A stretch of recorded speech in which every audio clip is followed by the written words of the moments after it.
my very distinguished friends on the podium, Mr. Ayyappan, Mr. J. Raghavan, Mr. Balachandran, air traffic controllers, other members of the Trivandrum airline community, dear friends, ladies and gentlemen. I'm very delighted to be with you on this occasion as the chief guest for your celebrations of the International Day of the Air Traffic Controller.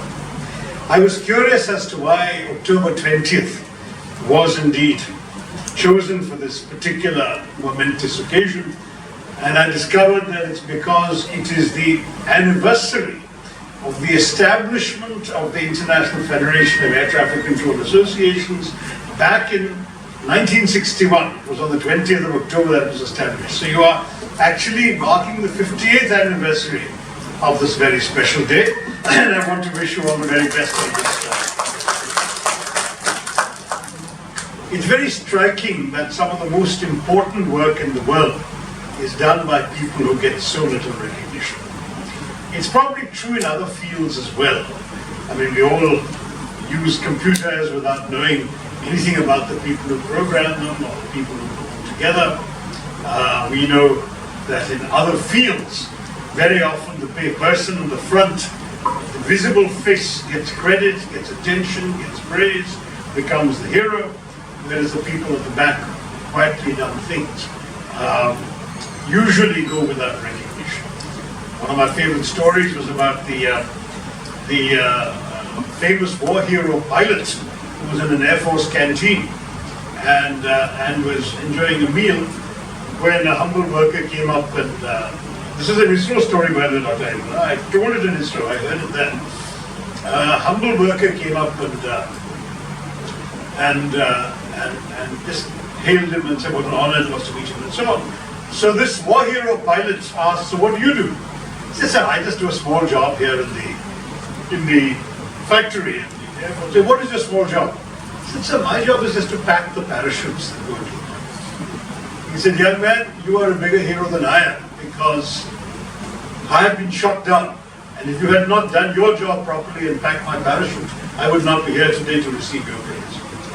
So these are the kinds of stories that we constantly need to remind ourselves of the lack of recognition of people who do invaluable work. And in that category, I can think of no greater community of unsung heroes than you, the air traffic controllers. 3.5 billion people are flying around the world today. You have a much lower casualty rate or accident rate than any other means of transportation, including the famous ubiquitous cars, which kill people, I think, 108 times more per passenger than air travel does. And the reason that you keep these 3.5 billion people safe is because you are doing your job properly. You are mastering great complexities. You are coming up with understandings of difficult systems. You are reacting swiftly. You're staying alert for long periods of time. You are making decisions on the spur of the moment that could affect people's lives, avert collisions. And all of this happens in ways that the rest of us take for granted. We get on a plane, we get off at the other end. Where do we know how close we may have come to disaster if it had not been for your services? So let me, as a very frequent air passenger, somebody who averages perhaps 100 flights a year, let me say thank you so much for keeping me alive and going. And I really do want us to appreciate this extraordinary service you perform. Unsung, very poorly or limitedly recognized, but indispensable for the survival and success of all air travel in our country and around the world. All these little nuggets one knows that, for example, every air traffic controller and pilot in the world has to know English. That may give you a bit of an advantage here in India, but we can imagine some countries where not knowing the language can actually jeopardize lives. All of these are fascinating nuggets that people find out about air traffic controllers. In any case, for all of you who have done such a great job, once again, thank you. And I was asked by your organizers to say a few words particularly about Trivandrum Airport because I've been involved ever since I came into public life as your representative here in Trivandrum, the airport has been a very, very major preoccupation of mine from the very start. In fact, when I came, the construction of the new Trivandrum International Airport terminal had been massively delayed. It was over 3 or 4 years late. There were various unnecessary bottlenecks. I conducted an inspection fairly early in my tenure, made some inquiries as to what the problems were. And I often find one learns far more from asking people actually working at the airport than asking people in government or the bureaucracy. I was able to make a few phone calls and solve some of those problems. Some were truly petty issues involving KSEB and others. I won't waste your time and all that. And if in a small way I was able to contribute to shortening the remaining construction by a few months at least, I'm glad to have been able to make that little contribution. In any case, then the new terminal came on stream. We had this massive inauguration, things went on. We had to fight. I had to go and chase up the civil aviation authorities to allocate more money for air bridges, which we were able to get to a decent number. Nothing like most Western airports, but the fact that we have the air bridges, the aero bridges we have is a positive development. Then there were other challenges. Suddenly we were saddled with a ridiculously high passenger user service fee at the airport. And fortunately my party was in power at the time and the ministry portfolio was held by a coalition ally. So I was able to go and see him. And I measured the way things worked in those days as he made one phone call to the regulator who decides these fees in front of me with the thing on speaker. Said, come and see me, the fellow came. And he said, this is Sasitharoor, he complains about the user fee in Trivandrum, I want you to reduce it. That was the end of the regulator's technical processes. And I'm very pleased to say we got it slashed by over 80% from the initially announced passenger fee. Nonetheless, it slowly climbed up again, and now we are once again one of the more expensive airports in terms of what's listed as a passenger service fee. So I actually went back to the gentleman's successor when I was in opposition, knowing I didn't have the same clout as I had earlier, to protest this. But he was able to demonstrate to me that actually airport costs tend to be a wash. That there are several factors: a passenger user service fee, but there's also a landing charge, there's a servicing charge, there's a parking charge, and all of these things we put together, then we are not apparently collectively, all the charges put together, not more expensive than Kochi or any other airport in Kerala, and not noticeably more expensive than most airports in the country, and in some ways less expensive than some metro airports. Our biggest problem, I discovered, was that we were charging airlines far too much in terms of aviation fuel tax. Because one of the major disincentives for airlines to add flights to Trivandrum was that Kerala has the highest, or had the highest aviation fuel tax in the country. Whereas most airports were charging between 3 and 5%, we were charging 28%. So when Kerala MPs got together with the Chief Minister and the Finance Minister a couple of years ago, I made a huge fuss about this issue and said I wanted to say this deliberately in front of the Finance Minister, that you may think that you're maximizing revenue by charging this extortionate rate, but in fact, as a result of charging this, you're discouraging more flights from coming. You are reducing tourism to the state. You are reducing more passenger traffic, and you would actually contribute far more to the GDP of Kerala and eventually to your tax revenues if you cut the aviation fuel tax. At the time, I was not heeded, but it was striking that a year later, when Kannur Airport came on stream, they had learned the lesson that I had mentioned, and they slashed the aviation fuel tax for Kannur to 1% from 28%. That 1% obviously attracted a lot of airlines to establish flights. When you come all the way from a place like Delhi or whatever, you have to refuel. And Kannur suddenly became one of the cheapest places in India to refuel. Whereupon I said to our Chief Minister when I met him on the stage of a public function, I said, this is very nice. You've heeded this request, but how can you possibly have Kannur at 1% and 3 other airports in Kerala at 28%? That doesn't really make any sense. It's not fair. It becomes a disincentive to fly to any other Indian.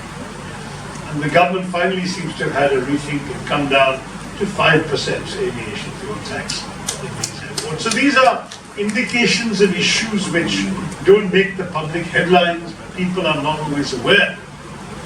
of what goes into the calculations. But the reason I mention this example is also because one of my biggest and perhaps least successful, slowly changing once again, battles has been on the issue of more flights to Trivandrum. I took it up in my very first month as an MP when I went to see the Minister of Civil Aviation to ask why a flight I remembered from childhood that was a non-stop Delhi Trivandrum flight had been discontinued. He claimed it was because Air India found it commercially unviable. 6 months later, I remember going to Bahrain on an official visit as minister and being told by the local Air India people that a Bahraini Air India flight, Bahrain to Trivandrum, which they claimed had run 100% full every single day of its existence, had suddenly been discontinued by Air India. So once again I returned to the charge, and once again I was given this very unconvincing answer that was commercially unviable. I don't know how these calculations are made for what is commercially unviable. We started using flights quite some time ago. Those are 2 flights that I know were cancelled. I then had persuaded Jet Airways and Indigo to pick up some of the slack, and indeed those 2 flights, Jet did in those days anyway, an 8 a.m. Delhi to Mumbai, same aircraft sitting on the ground in Mumbai and then flying Mumbai to Delhi. That went on for a few years. Similarly, Jet also picked up the Bahrain to Trivandrum route, but obviously Air India would have been cheaper, particularly when it was Airplane Express for our hardworking people. And then when Indigo started taking more of an interest in the south, I was able to persuade them to create also a direct flight to Delhi, which, as we all know, continues, and which is certainly a major asset. And then final extra flight we got was when Air India started routing its Mali to Delhi flight via Trivandrum. So suddenly there is now an evening option to go from Trivandrum to Delhi at the end of a working day, which, as you can imagine, as an MP is indispensable to me, because a lot of my life consists of working in Parliament Monday to Friday, working in Trivandrum Saturday and Sunday, and being back in Parliament on Monday morning. So having an evening flight was a big bonus, and that too became a big comfort for all of us. Conversely, however, bad news then followed. Jet Airways went bankrupt, all their flights ended. SpiceJet suddenly had a crisis of aircraft, they withdrew their flights to Trivandrum. Emirates went through a commercial decision review, and for some bizarre reason decided we would get Emirates, but fly Dubai would only to Kochi. I beg your pardon, to Kozhikode. Then Singapore Airlines decided to discontinue their Silk Air flight from Trivandrum to Singapore, which at least had a business class, and replace it with a thing called Scout Airlines, which is one of their economy, all economy, their equivalent of Air India Express. So again, no business class seats to Singapore. And finally, Saudi Arabian Airways. Saudi was an interesting case because Saudi only moved to Trivandrum when Kozhikode runway was under repair. Because during the phase of repairing the runway, wide-bodied aircraft could no longer land in Kozhikode, so they had to land somewhere. I had suggested to the Saudi ambassador and through him to the Saudi Airways chairman that Trivandrum should be the factor, and I must say they applied, and I was able to speak to then DGCA and get that clear.